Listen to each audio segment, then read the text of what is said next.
All right, what's up, Aidan? I apologize for the delay in the video. Work's been really jam packed, to be completely honest with you. So I'm finally now getting to this video. I know we're doing the lesson tomorrow, but I think this is also a good time just to kind of recap it and kind of compare your mechanics to a guy who I think is very similar to you. That being Spencer Strider of the Atlanta Braves. Their ace. So I'm going to play his mechanics real quick, and then we're going to get into it and kind of compare both of y'all's mechanics, talk about what Spencer's doing, talk about what you're doing, and just some things that we can work on. So let's do it.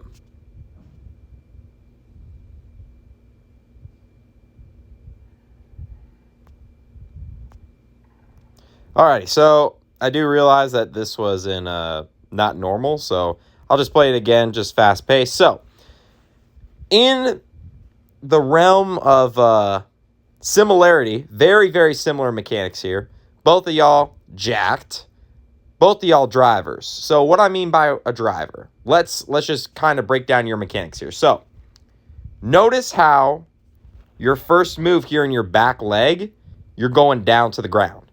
That means you're a driver, which means you're pushing all your force into the ground and then going through your delivery and then transferring all that force that you brought into the ground back towards the plate. A accelerator is more your Trevor Bauer type of guys who are, instead of going into your back leg and going straight down, what they do is they use gravity, and their first move is actually going to be towards the plate rather than down. So, with that being said, obviously, we have to play to your strength, which is that you're a driver. The majority of the pitchers that I deal with are most likely drivers. I've seen a few that are accelerators, and that's when we kind of work on that part of using gravity more. But since you're such a strong kid and you have such a strong base, my thought process is, why don't we use that and use your mechanics since you have really sound mechanics? So let's break it down from both of y'all's perspectives here. Now, the difference between you and Spencer Strider on the lower half.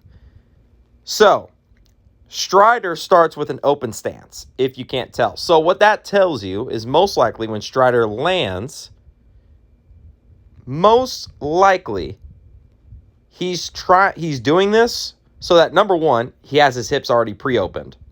So that tells me most likely with Spencer Strider, one thing he struggles with is his hips and getting them open. So he starts with open hips.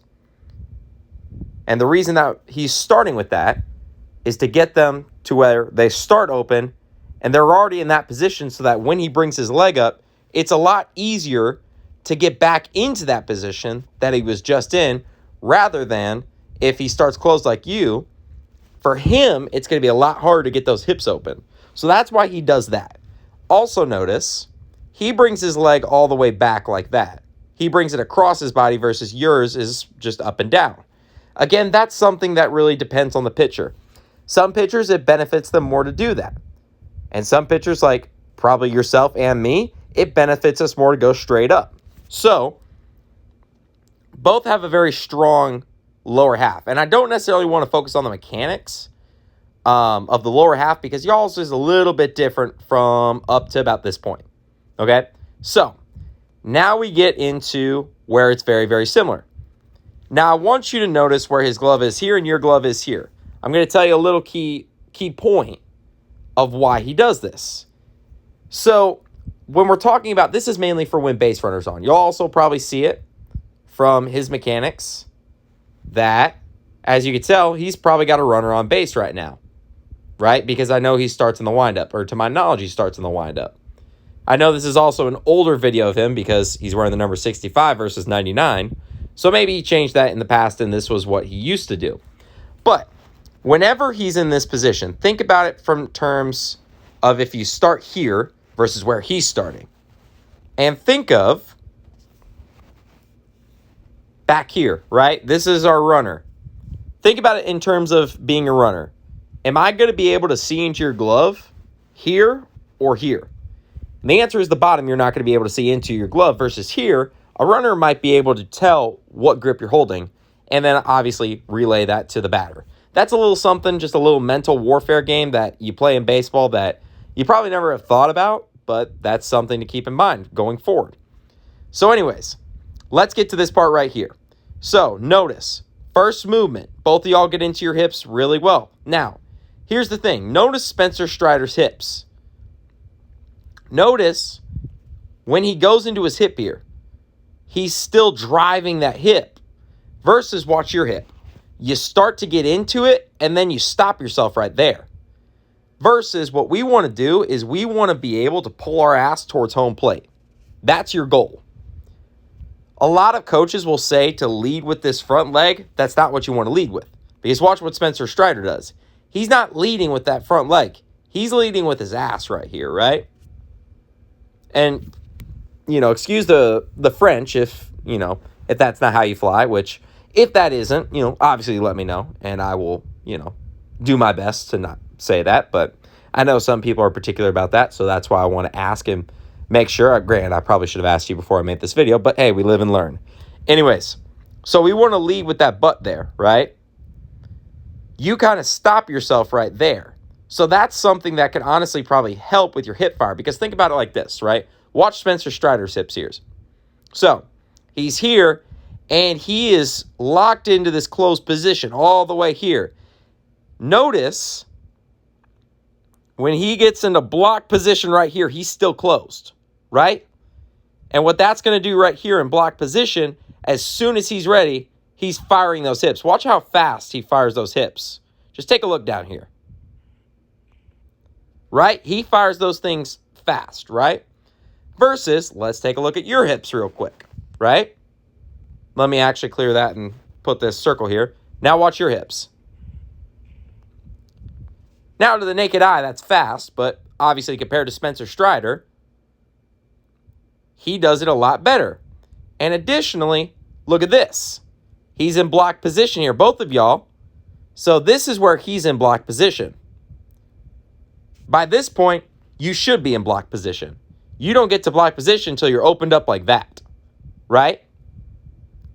By this point,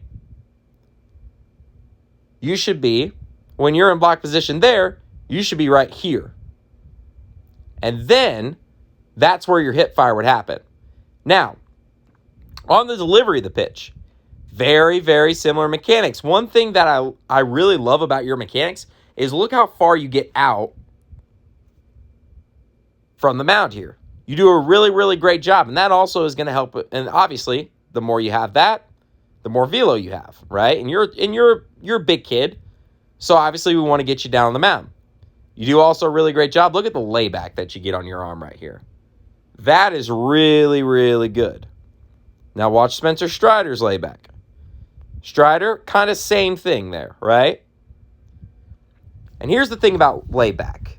And I don't know if maybe a coach has ever gone into layback before. Layback, all it is it's like a catapult here, right? So, pardon my bad drawings here, but let's say this is your catapult, right? Actually, let me do this. This is your catapult, right? And if you start here, you don't really have anything to work with, right? The more layback you have and the more that you pull this back, the more whip action you're going to get on your arm. So that's why we want layback. Now, with that, the important part is recovery and to strengthen this tricep area here, right? Because think about it.